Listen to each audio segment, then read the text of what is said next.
बिस्मिल्लाहिर्रहमानिर्रहीम।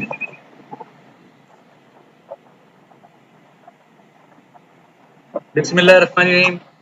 Dear student, कल हमने जो काम किया था पहले उसमें थोड़ा सा आपको बता दिया जाएगा, फिर उसके बाद हम आगे करते हैं। आपने देखा कल हमने वाउचर बनाना सीखा था और एक तरफ रिसीव वाउचर्स थे और एक तरफ हमारे पास पेमेंट वाउचर्स थे। तो अब हमने रिसीव वाउचर बनाया, जैसे हमारे पास रिसिप्ट थी, आपने देखा इसका वाउचर नंबर 1 और इसका हेड ऑफ अकाउंट हमने लिखा था कैपिटल और डेट इसकी 1/1/019। जब हमने कारोबार शुरू किया तो 1/1/019 था। रिसीव फ्रॉम ओनर और इन पार्टिकुलर में इन्वेस्टमेंट लिखा 8 लाख हमने यहाँ लिखा। फिर मैं आपको थोड़ा सा बता दूं, अगर कोई नया स्टूडेंट है, अगर आप कहीं पर जॉब करते हैं, अगर आप कहीं पर जॉब करते हैं और अगर आपने बिल वाउचर से काम नहीं किया तो आपने या तो गुम कर दिया उनके बिल वाउचर वगैरह, तो प्रॉब्लम क्रिएट हो सकती है। तो लिहाजा बिल और वाउचर के बगैर जो है कहीं पर भी काम नहीं हो सकता है और वाउचर के ज़रिए से ही काम होता है। अब इसमें अब उसके बाद जब कल हमने ये वाउचर बना लिया था, ये बिल से वाउचर बनाया था, अब इसको हमें पोस्टिंग करनी है कैश बुक में। यहाँ पे हमें पोस्टिंग करनी है। अब देखिए ये जो हमारे पास डेट है, ये डेट हमने 1/1/0 ये और ये कैपिटल और ये अमाउंट।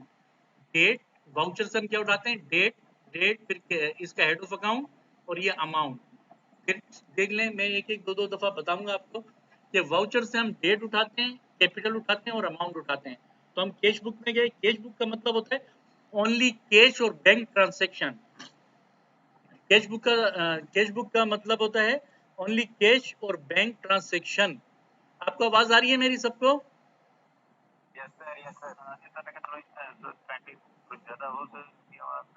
हेलो, आवाज आ रही है?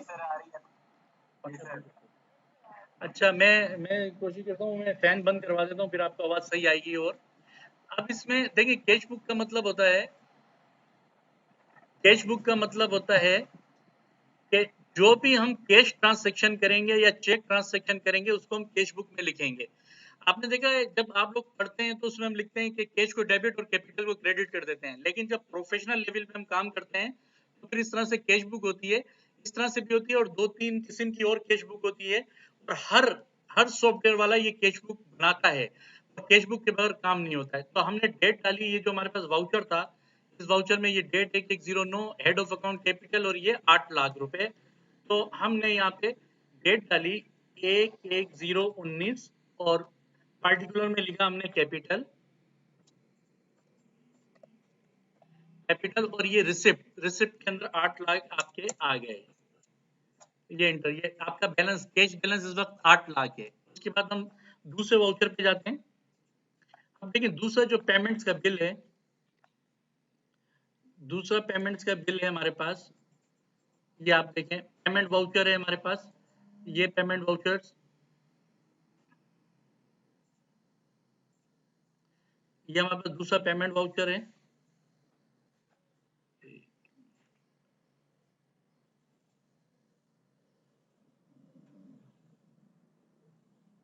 एक ये थोड़ा बड़ा करना ना जुबेर इसको, ये यहाँ से आ रहा है, ये स्क्रीन थोड़ी बड़ी कर दो, अब हो जाएगा सही। अब इसमें दूसरा हमारे पास जो है पेमेंट वाउचर है। अब इसमें देखिए ये हमने कल बिल था, बिल से हमने बनाया था, ये वाउचर बनाया था।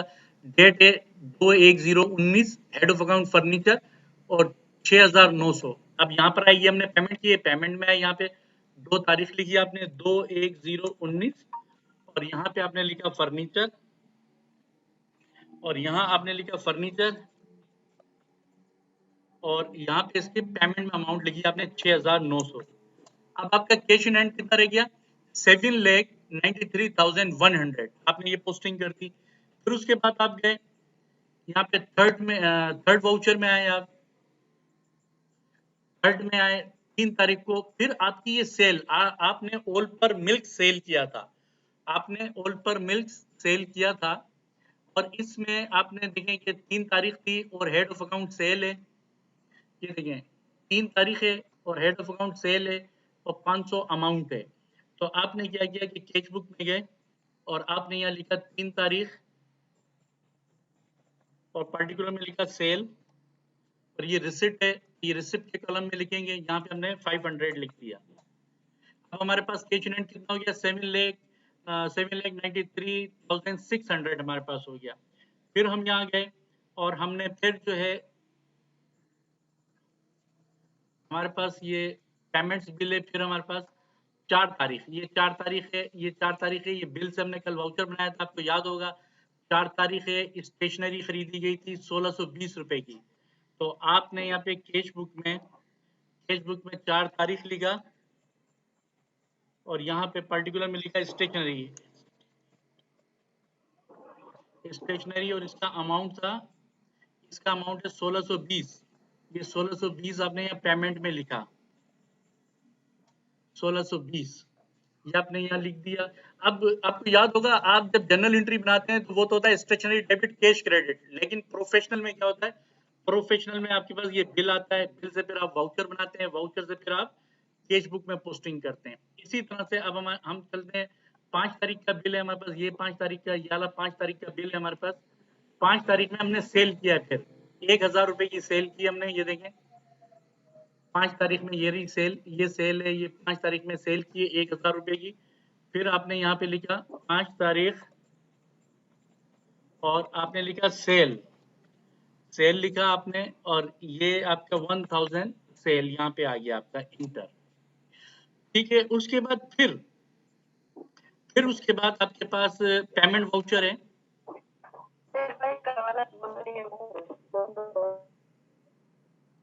फिर उसके बाद हमारे पास 6 तारीख का एक बिल है स्टार पेट्रोल पंप, यानी कि कल आपने 10 लीटर पेट्रोल खरीदा था, ये वाला हमारा बिल था, ये बिल था। फिर उसका आपने ये वाउचर बनाया, पेमेंट वाउचर भी कहते हैं, डेबिट वाउचर भी। ये 6 तारीख है और इसका हेड ऑफ अकाउंट फ्यूल है। 6 तारीख है, भाई ये माइक ऑफ कर दें, ये थोड़ा सा शोर हो रहा है, जहां से भी शोर हो रहा है माइक ऑफ कर दें, मेहरबानी होगी। अच्छा, 6 तारीख पे गए हम लोग और 6 तारीख हमने यहाँ लिखी और यहाँ पे हमने लिखा फ्यूल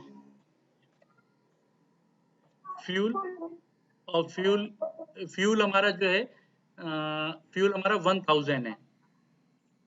ये 1000 हमने यहाँ पे पेमेंट कर दी।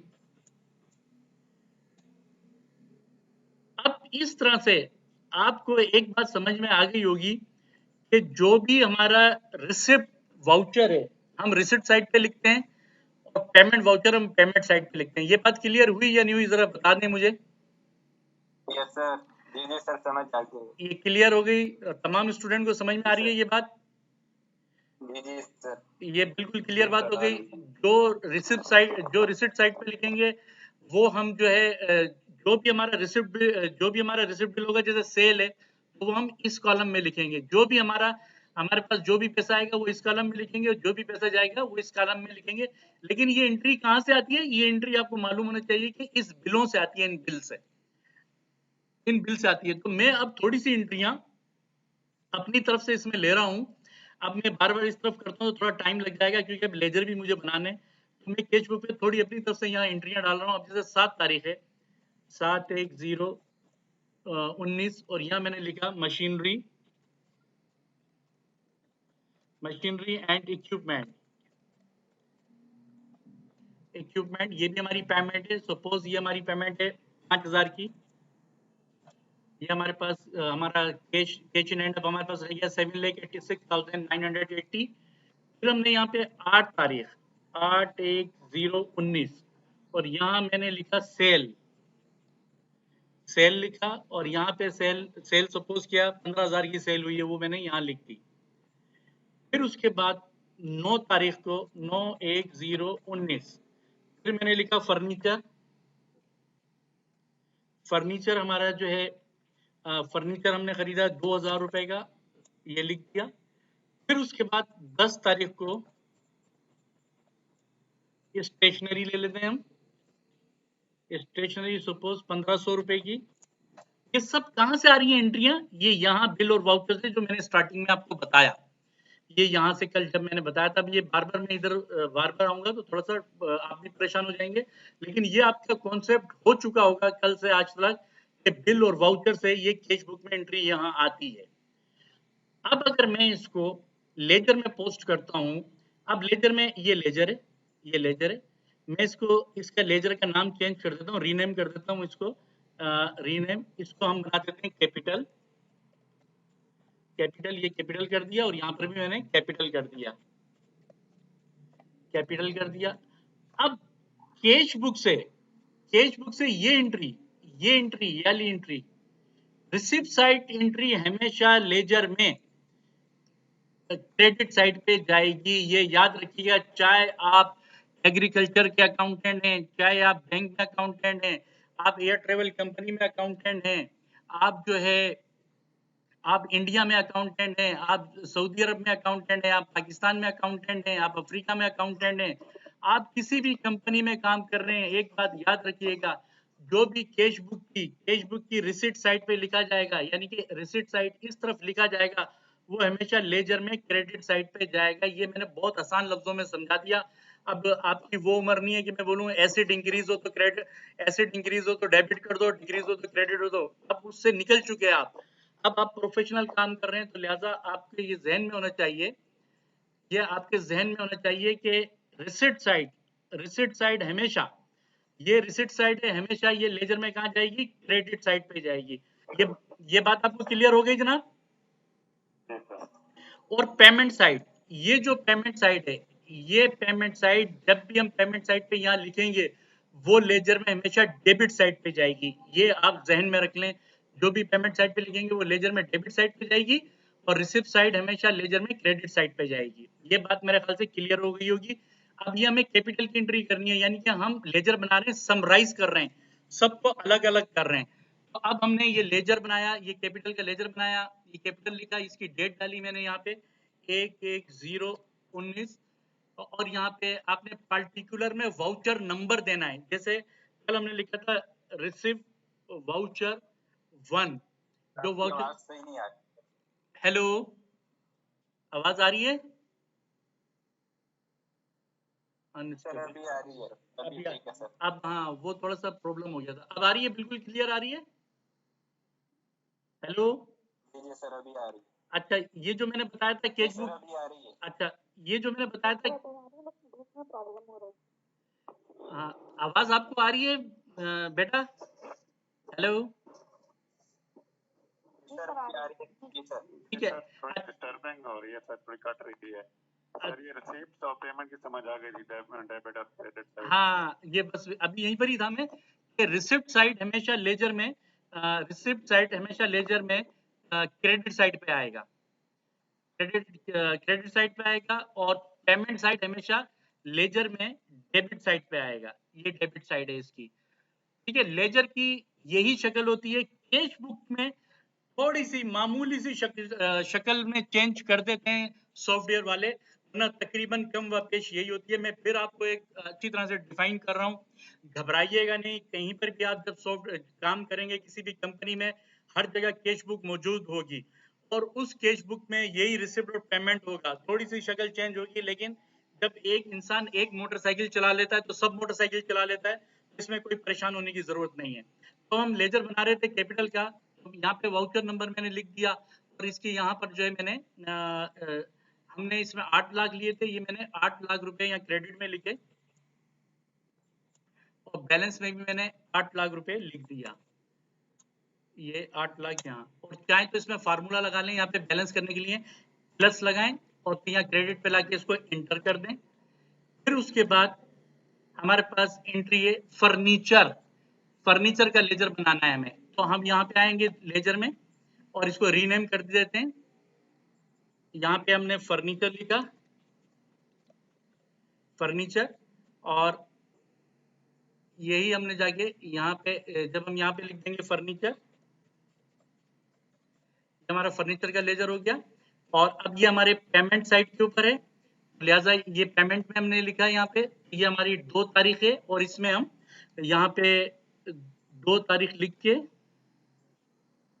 2/1/0/19 और यहाँ पर भी वाउचर नंबर आता है, यानी PV, ये मैं अपनी तरफ से लिख रहा हूँ, PV सपोज कर लिया 501, पेमेंट वाउचर 501, और ये डेबिट में आपने लिख दिया, इसका अमाउंट था 6,900, तो आपने यहाँ पे 6,900 यहाँ लिख दिया, और यहाँ पे आए प्लस का निशान, प्लस का फार्मूला लगाया और इसको यहाँ लिख दिया, एंटर कर दिया, और यहाँ पे आपने लिख दिया DR, DR लिख दिया। DR लिखना लाजमी है, और मैंने यहाँ की CR नहीं लिखा था, ये CR लिखना भी लाजमी है, ये DR CR हो गया आपका। अब यहाँ पे सेल का है, हमें तीसरा लेजर सेल का बनाना है, तो हम यहाँ आएंगे लेजर पे, और यहाँ पे हमने सेल लिखा, और यहाँ पे भी हमने सेल लिख दिया, ठीक है। अब सेल की एंट्री हमारे पास, ये सेल की एंट्री है 3 तारीख को है, एक 5 तारीख को है, और एक 8 तारीख को है। तो सेल हमने 3 तारीख को सेल 500 रुपए है, यहाँ पे आए 3 तारीख 3/1/019, और यहाँ पे आपने रिसिप्ट वाउचर जो भी होगा आपका 2-3 जो भी, मैंने तो अपनी रिसिप्ट वाउचर, और ये आपकी क्रेडिट में आ गया 500, यहाँ आ गया, और ये आपका प्लस का फार्मूला लगा के इसको यहाँ ले आए, एंटर किया, और ये आपका यहाँ पे CR हो जाएगा, ये CR हो गया। फिर देखते हैं कैश बुक में और सेल है, हाँ, एक 5 तारीख को भी सेल है 1,000 रुपए की, तो आप फिर सेल में आए, और यहाँ पे आपने लिखा 109, और यहाँ पे रिसिप्ट वाउचर, और हमारा कितना अमाउंट है इसके अंदर, 1000, ये रहा, 5 तारीख को हमारे पास 1000 है, तो हमने यहाँ पे 1000 हमने यहाँ पे लिखा, और इसको प्लस करना पड़ेगा, ऐड करना पड़ेगा, तो इसमें ये फार्मूला लगा लें। अगर हम ऐसे भी लिख सकते हैं, इनको प्लस करेंगे, ये यहाँ पे हमारा हो जाएगा 1500, ये हमने 1500 लिख दिया, तो यहाँ आपका CR हो गया। और वरना जिसको एक्सेल चलाना आता है वो फार्मूला यहाँ पे यूज करे। फिर उसके बाद कैश बुक में आते हैं, फिर हमारे पास एक सेल है 8 तारीख को, 8 तारीख को सेल है 15,000 रुपए की, ये 8 तारीख को 15,000 की सेल है, यहाँ पे आए, हमने 8 तारीख लिखा 8/1/019, और यहाँ पे हमने लिखा रिसिप्ट वाउचर, और 8,000 रुपए हमने यहाँ लिखा, और इनको हम ऐड करते हैं तो हमारे पास हो गया ये 9,500 रुपए, 9,500 हमने यहाँ लिखा, और ये हमारा CR हो गया, CR हो गया ये। अब उसके बाद हमने सेल की एंट्री कर ली, अब ये फर्नीचर की भी एंट्री करी 15,000 रुपए, सॉरी 8,000 नहीं 15,000 रुपए। आप बता नहीं रहे भाई कि सर 15,000 आएंगे, आप लोग अटेंशन नहीं है स्टूडेंट्स। हेलो, आवाज आ रही है? आवाज, हाँ, तो आप लोगों ने देखा नहीं, मैंने 15,000 की जगह 8,000 लिख दिया था, चलें खैर देखिएगा। अच्छा, उसके बाद फिर हाँ, इसका फार्मूला लगाएं, ये टोटल जो है इसका आ जाएगा 16,900, 16,900 ये हमने लिख दिया, 16,500, सॉरी 16,500। उसके बाद फिर हम एंट्री करते हैं, कैपिटल की हो गया, फर्नीचर की होगी, सेल की होगी, स्टेशनरी 4 तारीख, या स्टेशनरी का लेजर बना लें यहाँ पे स्टेशनरी, और यहाँ पर भी आपने लिखा स्टेशनरी, और 4 तारीख 4/1/019, ये आपके यहाँ पे जो है 4 तारीख में आपके स्टेशनरी अमाउंट है 1620, आपने यहाँ पे डेबिट में लिखा 1620, यहाँ लिख दिया, बैलेंस में भी आपने लिखा 1620, तो ये आपका DR हो गया, ठीक है। उसके बाद फिर हमारे पास और स्टेशनरी है, एक लास्ट में स्टेशनरी है 10 तारीख को 1,500 रुपए, स्टेशनरी में गए, और 10 तारीख, और यहाँ पे हमारे पास जो है 1,500 रुपए हैं, 1,500 रुपए हमने यहाँ पे लिख दिया, और जब हम इसका टोटल करेंगे तो इसका टोटल आ रहा है 3,120, आपने यहाँ लिख दिया 3,120, और ये हमारा DR हो गया, उसके बाद फिर हम स्टेशनरी होगी, सेल होगी, फ्यूल पे हम आएंगे, और फ्यूल हमारा जो है पेमेंट है 1,000 रुपए की, तो हम फ्यूल का एक लेजर बना लेंगे, फ्यूल का हमने एक लेजर बना लिया और यहाँ पे लिख दिया हमने फ्यूल, और इसमें हमने 6 तारीख और 6 तारीख को 1000 की पेमेंट की है, 6 तारीख और 1000 की पेमेंट की है, और 1000 हमारा यहाँ पे आ गया, और DR ये हो गया। और इसमें हमारे पास फ्यूल की एंट्री नहीं है। फिर मशीनरी एंड इक्विपमेंट है 7 तारीख को, मशीनरी एंड इक्विपमेंट। तो एक नया लेजर बनाते हैं हम, machinery and equipment, machinery and equipment, machinery and equipment हमने यहाँ पे लिखा, मैंने शॉर्ट करके लिख दिया है। और इसमें जो है मशीनरी एंड इक्विपमेंट 7 तारीख है और 5000 रुपए का लिया है। ये हमने यहाँ पे डेट डाली 7/1/19 और 5000 रुपए, ये 5000 रुपए हमने यहाँ लिखा, और यहाँ बैलेंस में भी हमने 5000 लिखा है, और ये DR लिखा, ये यहाँ पे हमने लिख दिया। अब उसके बाद हमारे पास तकरीबन सारी एंट्रीज हो गई हैं, ये तमाम एंट्री हो गई। अब इसके अंदर एक बात याद रखिएगा, मैं फिर आपको बार बार रिपीट कर रहा हूँ और मेरी बात आपको याद आएगी जब आप जॉब पे बैठे होंगे ना, आपको मेरी बात याद आएगी कि ये याद रखिएगा, इस बिल और वाउचर के बगैर कुछ भी नहीं है। अगर ये बिल और वाउचर आपको बनाने नहीं आए, इसके हेड ऑफ अकाउंट बनाना नहीं आया, तो आप कैश बुक में पोस्टिंग नहीं कर सकते। जब कैश बुक में पोस्टिंग नहीं करेंगे, अगर आपने इसका हेड ऑफ अकाउंट गलत दे दिया सॉफ्टवेयर पे, वाउचर पे हेड ऑफ अकाउंट गलत दे दिया, तो पूरा सॉफ्टवेयर पे भी गलती एंट्री जाएगी। तो जब वाउचर बनाना नहीं आएगा तो कैश बुक में भी सही पोस्टिंग नहीं होगी और फिर लेजरों में भी गलती होती चली जाएगी। तो फिर क्या होगा, कुछ दिन के बाद आपको बोलेंगे जनाब आप जो है छुट्टी कर लें, आप सही काम नहीं कर सकते। तो लिहाजा bill, voucher, cash book, ledger, ये तमाम इस पे आपका हाथ सही होना चाहिए। और बहुत सारे स्टूडेंट के कॉन्सेप्ट हैं कि उसका हम कहना सॉफ्टवेयर आना चाहिए। तो आप मुझे खुद बताइए कि पूरी दुनिया में एक दिन में कई हजार सॉफ्टवेयर डिजाइन होते हैं, तो आप किस किस का सॉफ्टवेयर सीखेंगे? आप खुद सोचें किस किस का सॉफ्टवेयर सीखेंगे? क्या हम अपनी पढ़ाई को खत्म करके सॉफ्टवेयर सीखेंगे? लेकिन एक चार्टर्ड अकाउंटेंट क्यों तेज होता है? एक चार्टर्ड अकाउंटेंट इसीलिए तेज होता है कि वो जो है मुख्तलिफ कंपनियों की ऑडिट अकाउंट्स मेंटेन करता है, बिगड़े हुए अकाउंटों को दुरुस्त करता है। कभी उसको कहा जाता है कि जाओ आज जो है इस होटल का अकाउंट सही करके आ जाओ, ये बिगड़ा हुआ है, वो उसकी ऑडिट करता है और बिगड़े हुए अकाउंट को दुरुस्त कर देता है। फिर उसको कहा जाता है कि अब 10 दिन वो वहां रहा, फिर उसको बोला जाए आप जाएं एक हॉस्पिटल में और हॉस्पिटल का अकाउंट सही करके आ जाएं और उसकी ऑडिट करके आ जाएं। तो वो जब जाता है वहां पे अपने सीनियर के साथ, तो वो काम देखता है, वहां सीख जाता है। फिर उसे कभी टेक्सटाइल मिल, कभी स्टील मिल, कभी एयर ट्रेवल कंपनी, कभी कहीं और कभी कहीं, तो तब जाके उसको सर्टिफिकेट भी नहीं मिलता अगर वो अपनी आर्टिकलशिप ना करे। तो वो ये जो काम मैं करवा रहा हूँ आपको, एज ए आप इसको इंटर्नशिप वर्क के लें या इसको हाईली ट्रेनिंग के लें या प्रोफेशनल वर्क के लें, और हम तो इसको अकाउंटेंट ट्रेनिंग कहते हैं, अकाउंटेंट ट्रेनिंग लफ्ज सही है। तो ये जब तक अगर आपको नहीं आएगा तो आप प्रोफेशनल नहीं बन सकते।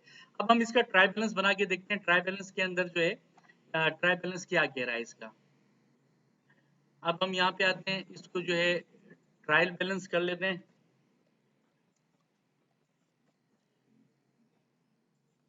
ट्रायल बैलेंस बना देते हैं इसका हम।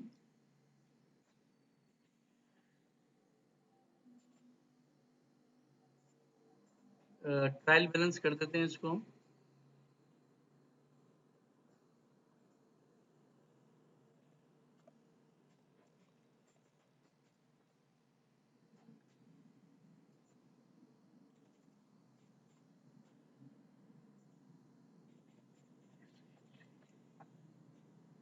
और इसको आपने कर दिया यहाँ पे DR, और यहाँ पे कर दें इसको CR।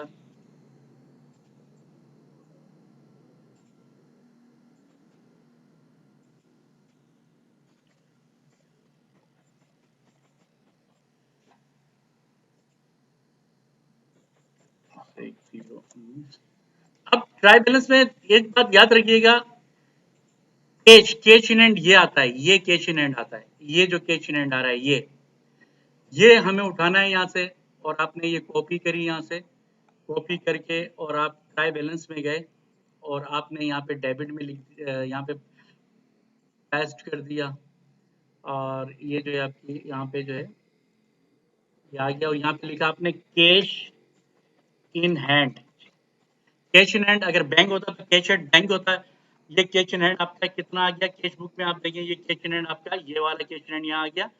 और जब हम पढ़ते हैं किताबों में तो वहाँ पे लेजर बना हुआ था कैश का, लेकिन प्रोफेशनल पे कैश बुक बनी होती है। तो ये जो कैश है आपका, इसको मैं रेड कर रहा हूँ, ये कैश हम जो है लेके कहाँ गए, ट्राई बैलेंस के अंदर लेके गए। ये जो रेड मैंने कर दिया, थोड़ा इसको बड़ा भी कर देता हूँ, ये हमारा कैश इन हैंड था जो कि हमने यहाँ ट्राई बैलेंस में ये यहाँ पे रख दिया। उसके बाद फिलहाल तो मैं जो आता जा रहा है लेजर उसी को बना रहा हूँ, कैपिटल है, ये कैपिटल है, कैपिटल 8 लाख देंगे, ये क्रेडिट हो रहा है, ये क्रेडिट लिखा है क्रेडिट। तो आपने यहाँ पे गया ट्राई बैलेंस में और आपने यहाँ पे लिखा कैपिटल, और ये क्रेडिट साइड में आपने लिख दिया 8 लाख। फिर उसके बाद हम ले लेते हैं फर्नीचर। फर्नीचर डेबिट बैलेंस है हमारा 6,900, आपने यहाँ पे लिखा फर्नीचर,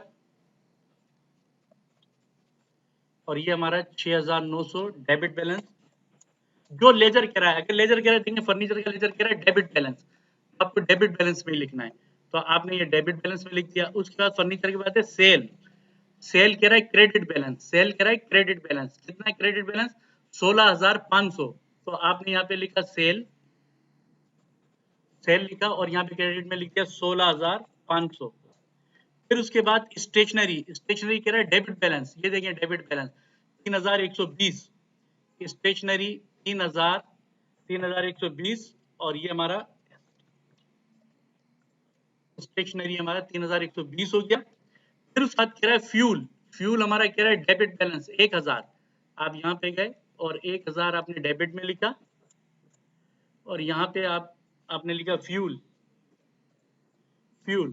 फिर उसके बाद आपके पास है machinery and equipment, machinery and equipment आप देखें डेबिट बैलेंस 5,000, डेबिट बैलेंस 5,000 है आपके, इसमें ट्राई बैलेंस में आए और यहाँ पे आपने लिखा 5,000, और ये आपका मशीनरी एंड इक्विपमेंट ये हो गया। अब इसको हम टोटल करके देखते हैं, अल्लाह करे कि बराबर आ जाए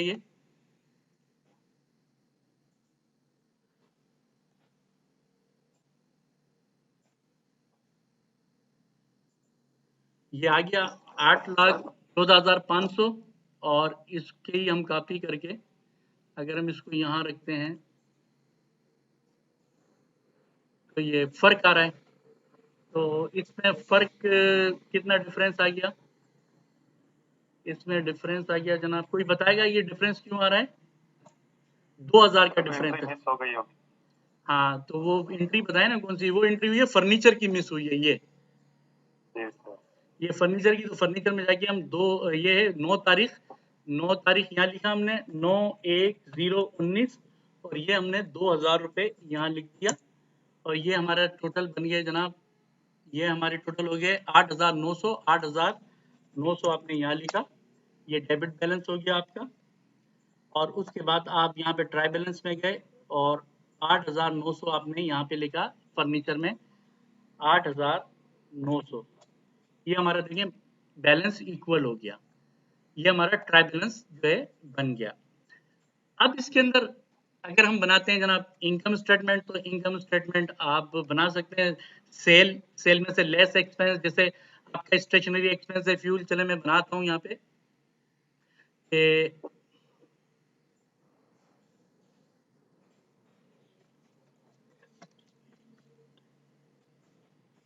इनकम स्टेटमेंट, और 31/1/019,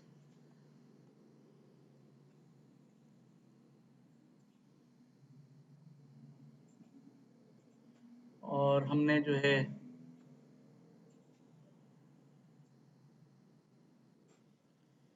यहाँ पे लिखा हमने इनकम या रेवेन्यू,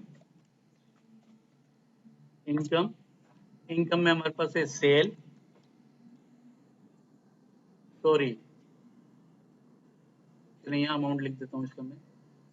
सेल हमारा है जनाब 16,500। तो टोटल इनकम हमारा 16,500।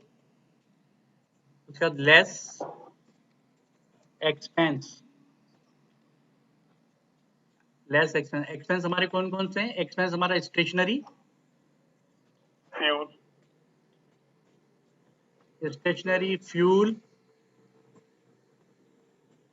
फ्यूल, उसके बाद है बस ये दो ही हमारे पास एक्सपेंस हैं। स्टेशनरी है 3,120 और फ्यूल है हमारे पास 1,000। तो टोटल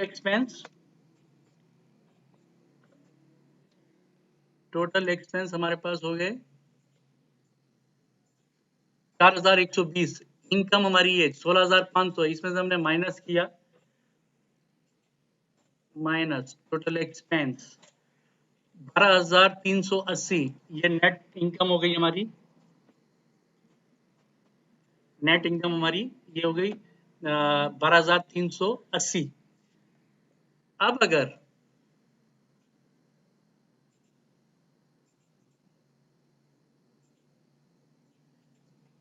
अगर हम जो है चाहें कि भाई बैलेंस शीट भी बना लें लगे हाथों इसकी, तो इसको जो है हम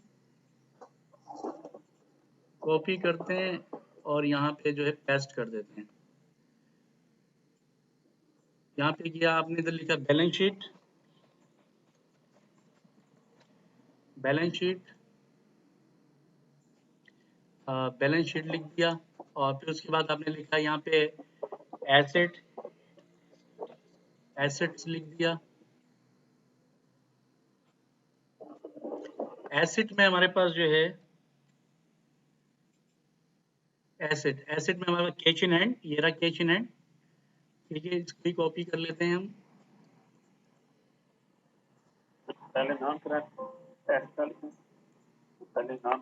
नहीं आता। हाँ नहीं, मैं तो इसको बस आपको बता रहा हूँ काम करना, वो तो आप लोग भी आपको पता है कि कौन से क्या आएंगे। ये तो मैं सिर्फ आप लोगों को कैश इन हैंड, तो कैश इन हैंड हमारा ये आ गया यहाँ पर कि 798,480। फिर उसके बाद आपने इसमें ले लिया फर्नीचर आ गया आपके यहाँ पे। फर्नीचर आपका है 8,900। फिर उसके बाद मशीनरी एंड इक्विपमेंट आपकी 5,000। Machinery and equipment 5,000। अब इसमें कोई एसेट नहीं है हमारे पास। अब हमने इसका टोटल किया, ये हमारे टोटल एसेट्स हो गए। उसके बाद आपने लिखा यहाँ पे लाइबिलिटीज एंड कैपिटल। लाइबिलिटी कोई भी नहीं है हमारे पास, कैपिटल है। कैपिटल आपका ये 8 लाख है, आपने 8 लाख यहाँ पे लिखा। और इसमें लिखा आपने एड नेट इनकम या एड प्रॉफिट, ये आपकी 12,380। यहाँ पे लिखा आपने 12,380। और जब आप इसका टोटल करते हैं, ये टोटल आपका और ये टोटल देखें, ये बराबर आ रहा है ना, ये देखें दोनों। तो आपने देखा ये हमारा तरीकेकार होता है प्रोफेशनल वर्क का, कि बिल एंड वाउचर, फिर कैश बुक, फिर इसके हमने लेजर बनाए। लेजर बना के हम जो है sale, stationery, fuel, machinery and equipment, फिर ट्राई बैलेंस, ये ट्राई बैलेंस बनाया।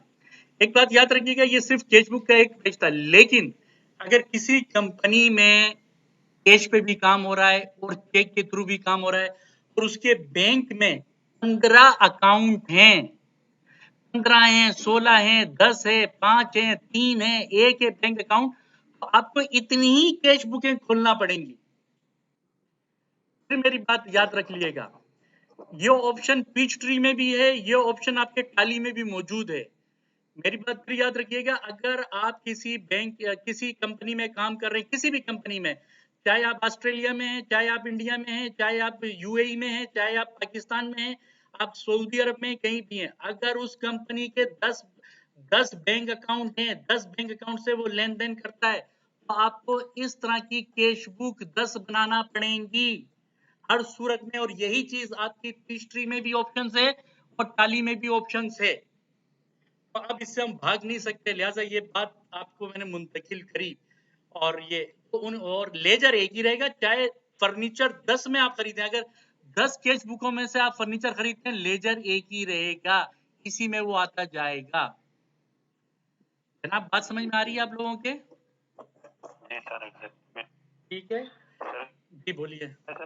सर ये जो फॉर्मेट जो सर फॉर्मेट है ये भी इस तरह रहेगा, थोड़ा सा प्रोफेशनल फॉर्मेट, या जो गुड लुकिंग होता है, जो एक लगता है कि एक सिंपल अकाउंटेंट है या एक प्रोफेशनल अकाउंटेंट है, उसमें थोड़ा सा उसकी फॉर्मेटिंग में और डिजाइनिंग में क्या कहते हैं सर, असल में प्रेजेंटेशन में? हाँ, असल में क्या होता है कि यही इसी फॉर्मेट को थोड़ा सा आप खूबसूरत कर दें, इधर कलर दे दें कि आपने ये कलर दे दिया, ये असल में होता यही है जो ये लिखा हुआ है ना, ऐसे ही। अब इसमें कुछ आप चीजें यही होती हैं, हाँ चीजें यही होती थोड़ा हैं सा जो उसको खूबसूरत बनाना चाहें तो बना दें, वो जो है ना सॉफ्टवेयर बनाने वाली कंपनियां उसको थोड़ा सा खूबसूरत कर देती हैं, बस ये फर्क होता है। लेकिन आप लोगों की सीखने की यही है कि जी बोलिए बेटा।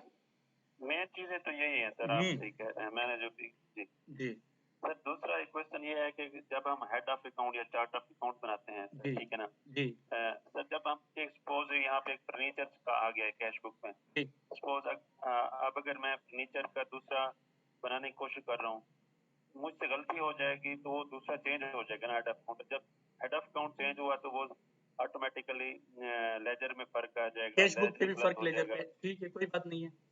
अब क्या हुआ कि वो गलती आपको ट्रेस हो गई 1 महीने के बाद। कितने महीने के बाद? जी जी सर, 1 महीने के बाद। आपकी बात ठीक है सर, मैं आपको कर रहा हूँ।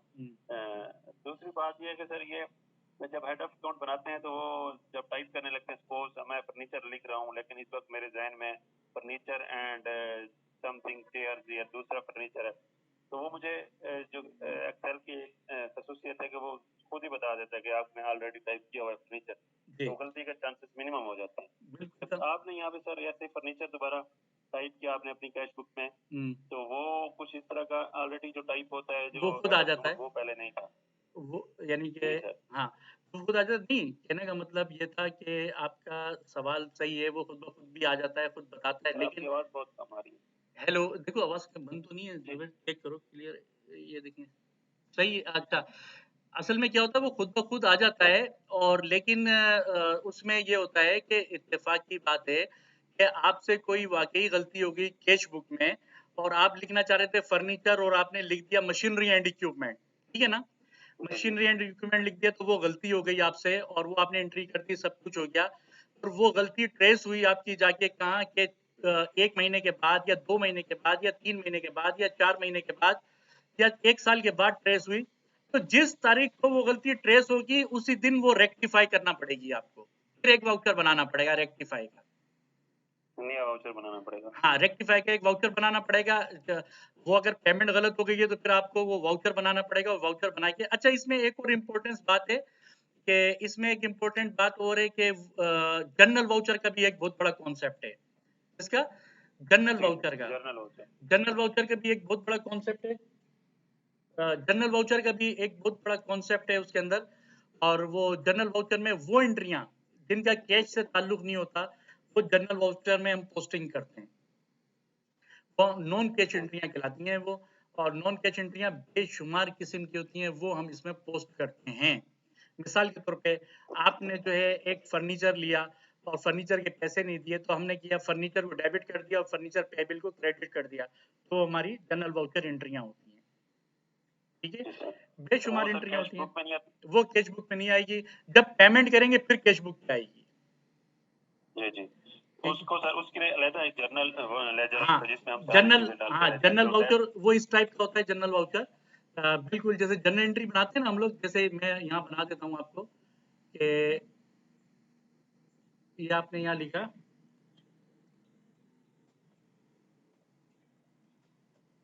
जनरल वाउचर, यहाँ पे आपके आ गया डेट और यहाँ पे आपके आ गया पार्टिकुलर, और ये आ गया आपका डेबिट और ये हो गया आपका क्रेडिट। ठीक है, अब यहाँ पे आपने लिखा जनाब पहली तारीख को सपोज 15 तारीख 15/1/019 और यहाँ पे आपने लिखा फर्नीचर आपने डेबिट कर दिया सपोज 100 से, और अदर पेबिल